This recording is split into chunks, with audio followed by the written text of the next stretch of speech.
নমস্কার বন্ধুরা, ভূপৃষ্ঠ থেকে প্রায় 4000 মিটার নিচে প্রশান্ত মহাসাগরের গভীর সমুদ্রে যেখানে সূর্যের আলো কখনো পৌঁছায় না, সেখানে গবেষকরা অপ্রত্যাশিতভাবে অক্সিজেনের সরবরাহের সন্ধান পেয়েছেন।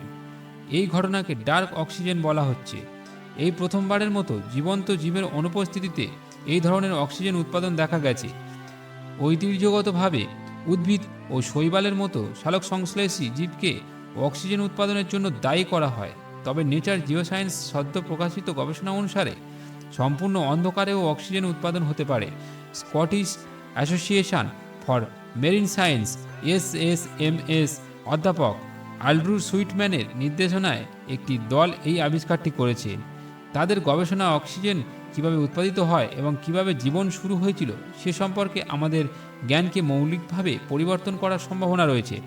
অধ্যাপক সুইটম্যান জানান, এই আবিষ্কারটি আমাদের ধারণার বাইরে একটি নতুন চিত্র ফুটিয়ে তুলেছে। সূর্যালোক ছাড়া অক্সিজেন উৎপাদন সম্ভব, যা আমাদের গ্রহে জীবনের বিকাশের ধারণাকে নতুনভাবে ভাবতে বাধ্য করেছে।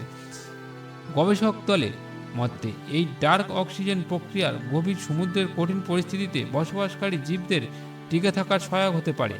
এই গবেষণায় নতুন সম্ভাবনার দিক উন্মোচন করেছে, যা ভবিষ্যতে গভীর সমুদ্রের বাস্তুতন্ত্র এবং মহাকাশ জীবনের খোঁজার ক্ষেত্রে গুরুত্বপূর্ণ ভূমিকা পালন করতে পারে।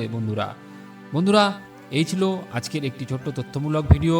এই ভিডিও থেকে যদি তোমরা নতুন কিছু জানতে পারো ও শিখতে পারো, তাহলে প্লিজ ভিডিওতে একটি লাইক করুন, কমেন্ট করুন এবং প্লিজ ভিডিওটি শেয়ার করুন। শেয়ার করে অন্যদেরকে জানার সুযোগ করে দিন এবং সাবস্ক্রাইব করে চ্যানেলটিকে আমাদের পাশে থাকুন, বেল আইকনটি বাজিয়ে, যাতে এরকম ধরনের আরও নতুন নতুন ভিডিও এলে তোমরা দেখতে পারো সবার প্রথমে। তো বন্ধুরা, আজকের মতো টাটা, দেখা হবে পরের ভিডিওতে।